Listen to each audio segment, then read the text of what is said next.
place. Voilà, je vais mettre vite fait au soleil aussi.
On nous a dit de rester, qu'il fallait évacuer tout le Louvre, que tout le monde était bloqué et qu'il fallait attendre. Chapeau au personnel du Louvre qui est venu tous les quarts d'heure nous dire exactement en disant rassurez-vous, vous ne bougez pas.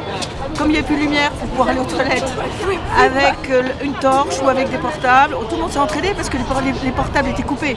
Tout était coupé, il fallait rassurer nos familles aussi, hein, parce que voilà. Et autrement, et le personnel de police aussi est super. Super, vraiment rassurant. En disant, et après, c'est eux qui nous ont remercié en disant d'avoir conservé notre calme.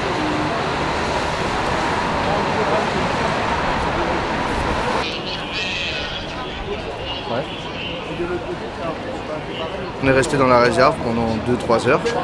Puis là, on a voulu sortir et on a vu la police dans la réserve en bas qui fouillait et qui cherchait des gens. Ils nous ont vus, ils nous ont fouillés et après ils nous ont fait sortir en nous disant qu'il y avait un engin explosif à l'intérieur.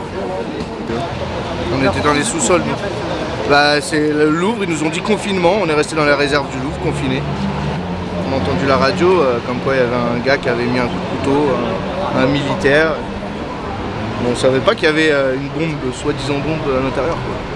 Nous, on déplace des œuvres, on transporte des œuvres, on manutentionne des œuvres dans le Louvre.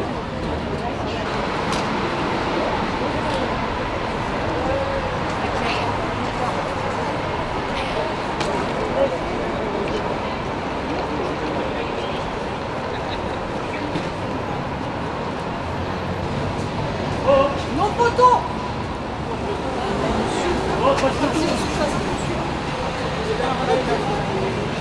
Putain, mon cheta, il fait...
Quoi? Attends, tu vas où comme ça?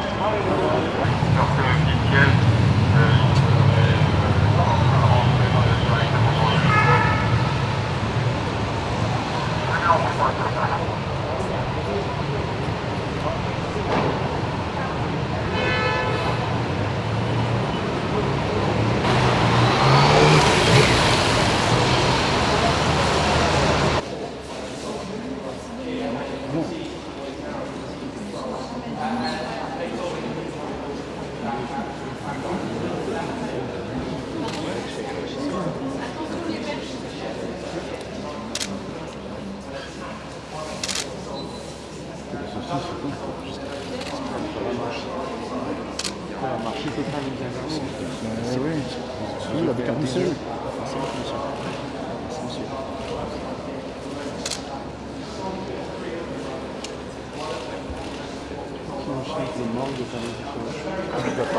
C'est le poker qui vient prendre.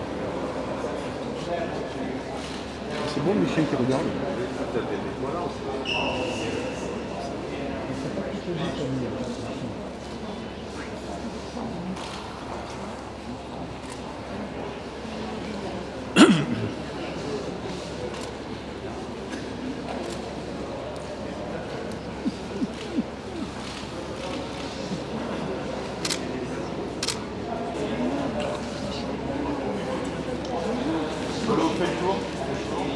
Tu vas derrière, tu prends ton ticket. C'est bon. C'est bon.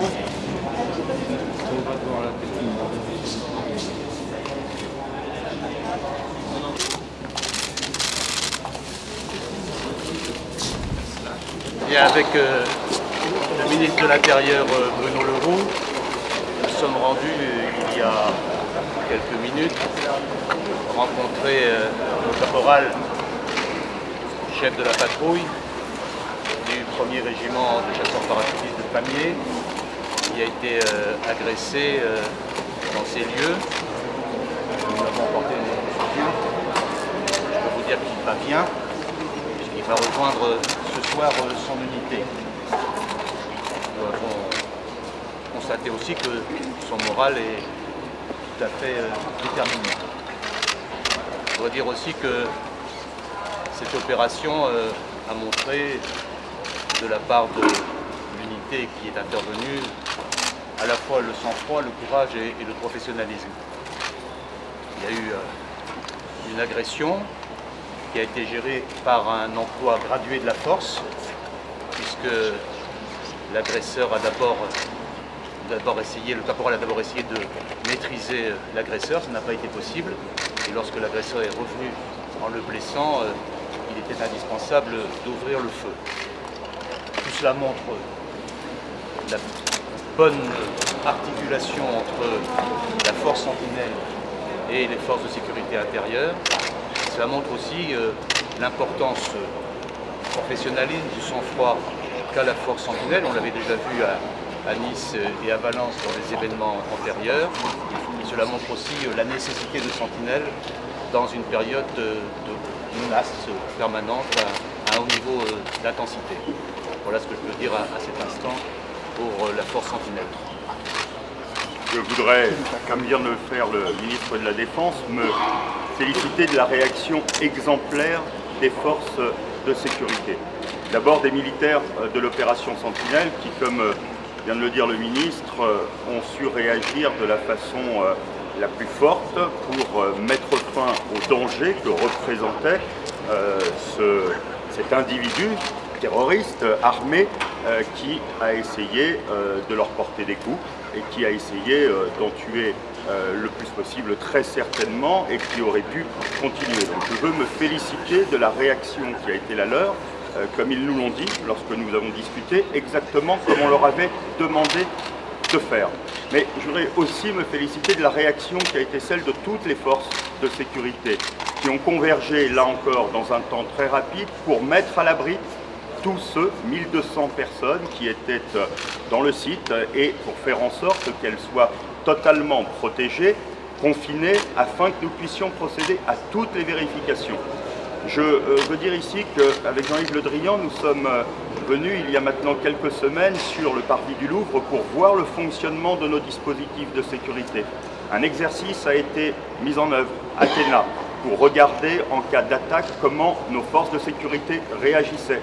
Que ce qui s'est passé ce matin, alors qu'il y a eu, on appelle ça le rétex, le retour d'expérience il y a 2 jours, montre la coordination parfaite dans ce cas d'attaque, s'il y en avait d'autres types, de notre réaction et de la façon dont nous l'avons réfléchi et dont elle se met en œuvre par chacune de nos forces. Cela a permis de mettre à l'abri, cela a permis de déminer, cela a permis d'assurer la sécurité et ensuite de pouvoir rendre le musée à ceux qui y sont, ceux qui y travaillent et ceux qui veulent venir le visiter. Donc, véritablement, grand soutien à tous ceux qui ont participé ce matin à cette opération de sécurisation pour les 1200 personnes qui étaient présentes sur le site. La deuxième chose que je voudrais dire, c'est que porter un uniforme, on le voit bien dans la propagande de ceux qui veulent nous attaquer, c'est être une cible. Et donc je veux une nouvelle fois dire le soutien du gouvernement aux policiers, aux gendarmes, aux forces de sécurité militaires qui participent avec nous à l'opération Sentinelle et leur dire qu'elles doivent faire preuve de la plus grande vigilance dans les missions qui sont les leurs, parce que nous savons que pour les terroristes, l'uniforme qu'elles portent est en même temps une possibilité d'attaque et une cible.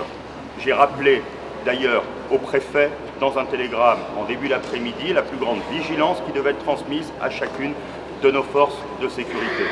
Enfin, la menace est élevée, est-il besoin de le rappeler?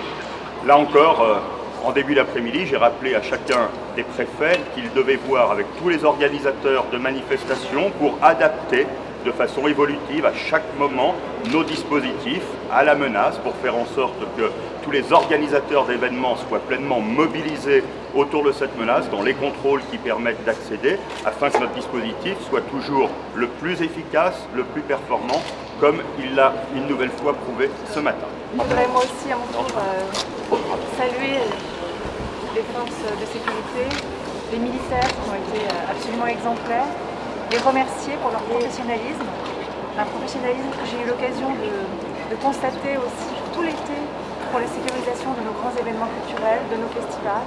Et là encore, on voit qu'ils ont eu la réaction parfaitement adaptée et ils ont pu déjouer et protéger le public de ce qui pouvait être une agression très sérieuse. Donc, je voulais les en remercier et je voulais dire un mot aussi pour les équipes du Louvre qui se sont parfaitement articulées avec les forces de l'ordre pour assurer la protection du public, gérer les flux qui n'étaient pas faciles à gérer et remercier aussi le public pour sa compréhension. Le musée est resté fermé cet après-midi pour le sécuriser, il rouvrira demain. Là, vous avez eu une réponse qui a été produite, c'est-à-dire qu'il y a eu une première réponse qui a été de repousser l'agresseur avec les moyens qui étaient ceux de la lutte et du corps à corps, ce qu'on appelle chez nous les techniques d'intervention opérationnelle rapprochée, le TIOR.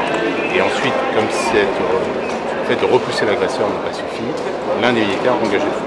Aujourd'hui, le dispositif Sentinelle est articulé autour de secteurs de surveillance Vigipirate qui sont répartis entre les forces de sécurité intérieure et les militaires, et sur lesquels les unités qui sont en place effectuent des patrouilles aléatoires sur l'ensemble des sites qui sont soit des sites de forte concentration de population, des sites touristiques par exemple en particulier, soit des sites particuliers sur lesquels une menace particulière peut peser. Ça peut être des établissements scolaires, ça peut être des centres commerciaux, ça peut être l'ensemble des éléments dans la vie publique, dans la vie de la cité, qui peuvent être menacés à un moment ou à un autre. Ces patrouilles sont aléatoires et elles se déroulent sans aucun schéma préétabli. Les unités sont libres d'intervenir au moment où elles le veulent, de manière totalement aléatoire et de manière totalement variable, en s'adaptant bien évidemment à la vie de la cité, c'est-à-dire que sera plus présent au moment de concentration, au moment où les touristes ou les Parisiens sont présents, et on pourra avoir des actions qui pourront être variées en fonction des sites, en fonction des lieux, en fonction des moments de la journée ou des événements particuliers de l'année. Les patrouilles sont toujours par trinôme. Il se peut ce matin, et c'était le cas, que le chef de groupe qui encadre plusieurs patrouilles accompagne la patrouille. Donc là, ce matin, effectivement, le chef de groupe était présent, ce qui a porté cette patrouille à 4 personnes. Il n'y a pas lieu de le faire changer, puisque, à l'évidence, ce matin, il a forcément bien fonctionné. Il y avait ce matin, dans le Louvre, une patrouille de 4 militaires, et il y avait d'autres patrouilles qui étaient dans la zone du Louvre, qui participaient à l'opération Sentinelle. Sentinelle aujourd'hui, alors Sentinelle, on est un dispositif de 10 000 hommes, dont 7 000 aujourd'hui sont déployés sur le territoire national, dont 3 500 en Ile-de-France en permanence. Les militaires vont bien. Voilà. Les dispositifs sont variables. Les dispositifs sont articulés en fonction du site sur lequel on se trouve et de la manière dont les chefs militaires voient la sécurisation et les opérations de sécurisation. Ce matin, c'était une patrouille de 3 personnes à laquelle participait aussi le chef de groupe, donc ils étaient 4 sur les dispositifs, mais ils pourraient être plus ou ils pourraient être plus. Ce sont des militaires qui appartiennent au 1er régiment de chasseurs parachutes. C'est une blessure à la tête. À l'évidence, la démonstration est faite que nos militaires sont prêts à faire feu selon les règles d'engagement qui sont les leurs, et dans le cadre juridique qui est défini par la légitime défense, en particulier étendue à autrui, avec les améliorations qui ont été portées par voie législative récemment et qui leur permettent effectivement de réagir à n'importe quel type de menace.